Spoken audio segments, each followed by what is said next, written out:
गुरु प्यारी संगत, आज आप सभी को मैं फिर से एक सुंदर सी साखी सुनाने जा रही हूँ। ये कहानी है एक मिडिल क्लास फैमिली की, जिसमें एक बच्चा होता है उनका, पर वो बच्चा पढ़ाई में एवरेज होता है। शुरू से ही उसका यही हाल रहता है 12th तक। जैसे ही बच्चा कॉलेज में आता है तो बच्चा फेल होना शुरू हो जाता है। उसकी एक एक सब्जेक्ट में री आने लग जाती है। फिर उसको अगले साल वो पास करता है री को रीअपियर करके बार बार। अब माँ बाप को चिंता होने लग जाती है कि अगर इसका यही हाल रहा तो आगे कैसे होगा, कैसे गुजारा होगा। माँ बाप को लगता है कि शायद अभी इसके ऊपर कोई जिम्मेदारी नहीं है, इसी वजह से ये थोड़ा सा लापरवाह है और इसीलिए ऐसा हो रहा है। माँ बाप सोचते हैं कि शादी करने के बाद तो हर कोई जिम्मेदार हो जाता है, क्या पता इसकी हम शादी करते तो ये भी जिम्मेदार हो जाए, ये लापरवाहियाँ छोड़ दे। तो माँ बाप अपने इस बच्चे की शादी एक सत्संगी लड़की से करवा देते हैं। ये लड़की डेली सत्संग जाती थी, राधा स्वामी को मानती थी, सिमरन करती थी, नाम लेती थी। प्रभु पर इसका बड़ा ही गहरा विश्वास था,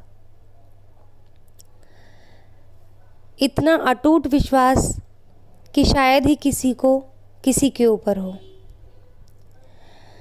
अब जैसे ही लड़के की शादी इस लड़की के साथ होती है, इस लड़की का नाम है पूनम। ये सच्ची घटना है गुरु प्यारी संगत। ये पूनम नाम की लड़की बहुत ही परमात्मा को याद करने वाली, सिमरन करने वाली होती है। अब जैसे ही शादी होती है लड़के की, तो लड़के को यह चिंता लगने लग जाती है कि अब तो मेरी बीवी आ गई है, तो इसके लिए मुझे कमाना पड़ेगा। अगर मैं नहीं कमाऊंगा तो इसके लिए कमाकर कौन लाएगा। यही सोचकर वो कई जगह इंटरव्यू देने जाता है। एक जगह इंटरव्यू में पास भी होता है, स्कूल में इसकी नौकरी लगती है। लेकिन इस लड़के को ना तो ज़्यादा एक्सपीरियंस होता है और ना ही ज़्यादा नॉलेज होती है। तो बच्चे इसका मजाक उड़ाना शुरू कर देते हैं। ये बात वहाँ के प्रिंसिपल को धीरे धीरे पता लगनी शुरू हो जाती है, तो प्रिंसिपल उसको निकाल देता है। यह अपनी वाइफ को आके बताता है कि ऐसे ऐसे मुझे स्कूल से निकाल दिया गया है। तो पत्नी कहती है कि आप चिंता मत करो, क्या पता ये जॉब आपके लिए बनी ही ना हो, आप कहीं और जॉब करो। मैं सिमरन करती हूँ, कहीं और आप जॉब करो, कहीं और सर्च करो, क्या पता आपको वहाँ जॉब मिल जाए। फिर वो ऐसे ही करके वो लड़का कम से कम 4-5 जगह ट्राई करता है और उसको हर जगह से निराशा ही मिलती है। फिर वापस लौट के अपनी पत्नी को कहता है कि मुझे लगता है पता नहीं मेरे नसीब में जॉब है या नहीं, मुझे तो निराशा सी होने लगी है। तो पत्नी कहती है आप बाबा जी पर विश्वास रखो, क्या पता परमात्मा ने आपको किसी और अच्छे कार्य के लिए चुना हो, इन कार्यों के लिए किसी और को चुना हो। जिस कार्य के लिए आपको रखा है, आपसे अच्छा कोई ऑप्शन हो ही ना, आपके अलावा कोई और ऑप्शन होगा ही नहीं शायद। आप जाके किसी और लाइन में ट्राई करो। एक दिन वो इंटरव्यू के लिए जाता है जहाँ पर स्पेशल किड्स रहते हैं जैसे स्कूल में। तो वैसे ही इस लड़के को बच्चों से बहुत प्यार होता है और स्पेशल किड्स के स्कूल में जाने के बाद इसका तालमेल उन बच्चों के साथ इतने अच्छे से बैठ जाता है। वो बच्चे इसको इतना प्यार करते हैं कि जिसका कोई हिसाब किताब नहीं, क्योंकि वो बच्चे वैसे भी प्यार के बहुत ही चाह होती है, हर एक किसी को प्यार की चाह होती है, लेकिन स्पेशल किड्स हमेशा प्यार को बहुत ऊंचे मायने पे रखते हैं। उनको उसके अलावा कुछ दुनिया में चाहिए ही नहीं होता। परमात्मा का स्वरूप होते हैं वो बच्चे। तो उससे उस लड़के की छवि स्कूल में बहुत अच्छी बनने लग जाती है, वो बहुत अच्छा ट्यूटर साबित हो जाता है। उसके बाद धीरे धीरे धीरे धीरे वो स्पेशल किड्स का एक स्कूल अपना बना लेता है।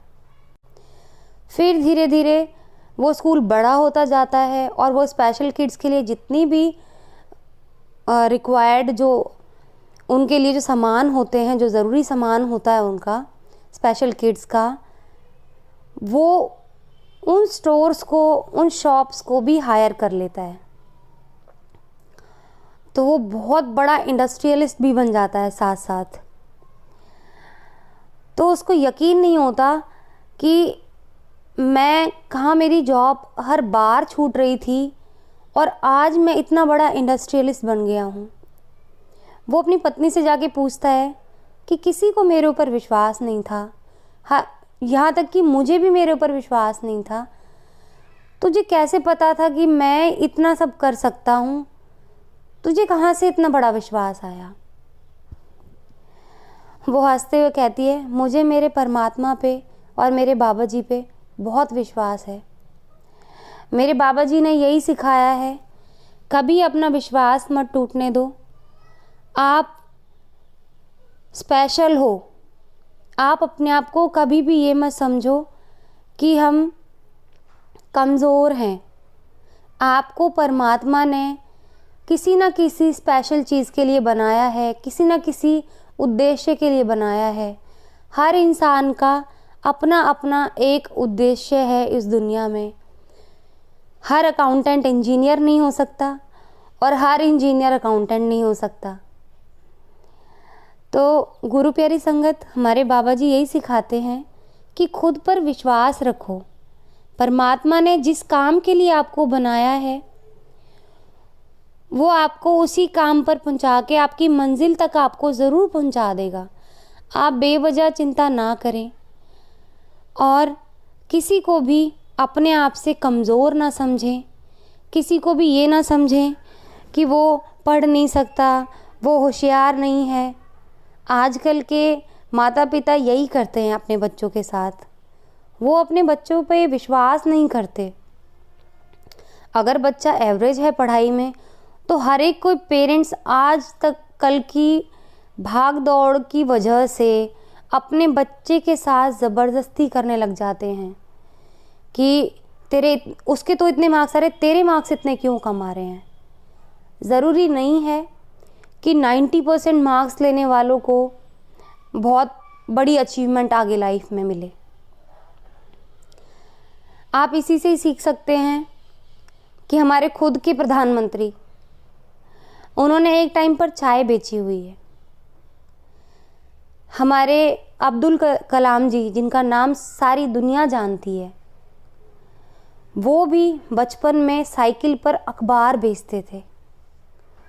तो परमात्मा ने जो हमारे लिए डेस्टिनेशन तय की है, उस डेस्टिनेशन पर जाने से कोई नहीं रोक सकता। और आप शुरुआत की राह से ये तय नहीं कर सकते किसी भी इंसान की देख के कि उसकी मंजिल क्या होगी।